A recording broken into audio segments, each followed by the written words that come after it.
Idea video अंगणवाडीतील मुलांच्या मातांसाठी. नमस्कार. आजच्या मीटिंग मध्ये तुम्हा सर्वांचे हार्दिक स्वागत आहे. मागच्या आठवड्यातील मासिक पाळीच्या वेळी घ्यावयाची स्वच्छता या विषयावर व्हिडिओ आणि वयोगटानुसार दिलेली वर्कशीट यावर गटात चर्चा करून तुम्ही मुलांसोबत ही कृती केली असेलच. तुमचे विचार आणि अनुभव आम्हाला कळवा. आता आजचे काम सुरू करूया. तोपर्यंत व्हिडिओ इथेच थांबवू. आता आपण पुढची कृती करूया, जिचे नाव आहे चला करून पाहूया. जमिनीवर एक रेषा काढा. गटातील सर्व मातांना 2 पुठ्ठ्यांचे तुकडे देऊन त्यांना एका रांगेत उभे करा.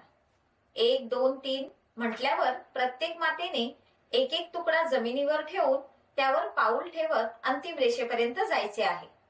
जी माता सर्वात प्रथम अंतिम रेषेपर्यंत पोहोचेल ती विजेता असेल.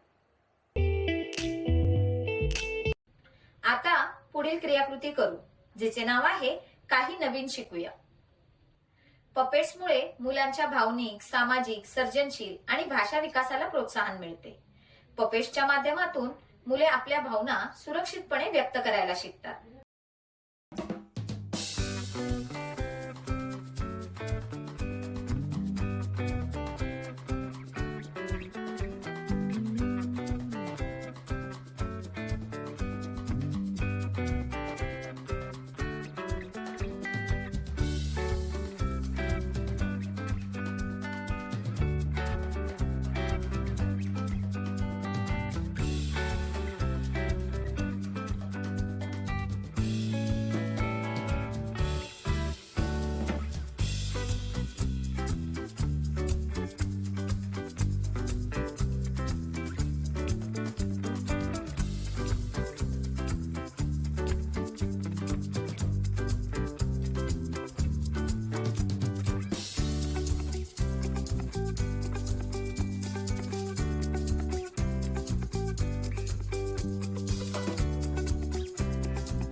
या व्हिडिओचा तुम्हाला कसा फायदा होऊ शकतो हे सर्व मातांनी एक एक करून गटात सांगा.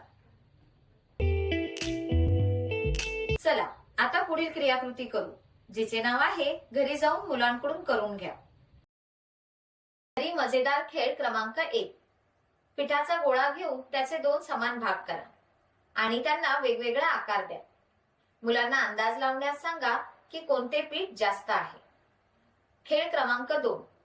मुलांना रिबन, दोरी, खडू, क्रेयॉन द्या आणि त्यांच्यापासून वेगवेगळ्या प्रकारच्या रेषा काढण्यासाठी प्रोत्साहित करा. दिलेल्या वर्कशीटमध्ये मुलांच्या वयोगटानुसार क्रियाकृती दिली आहे. त्या समजून घ्या आणि मुलांकडून करून घ्या. दिलेली क्रियाकृती आणि वर्कशीट करण्यात मुलाला आनंद वाटला का? हा अनुभव आमच्या सोबत नक्की शेअर करा. आजच्या क्रियाकृती इथेच संपत आहेत. अशाच नवीन माहिती आणि क्रियाकृतींसोबत पुढच्या आठवड्यात पुन्हा भेटू. तोपर्यंत तुमची आणि मुलांची काळजी घ्या. धन्यवाद.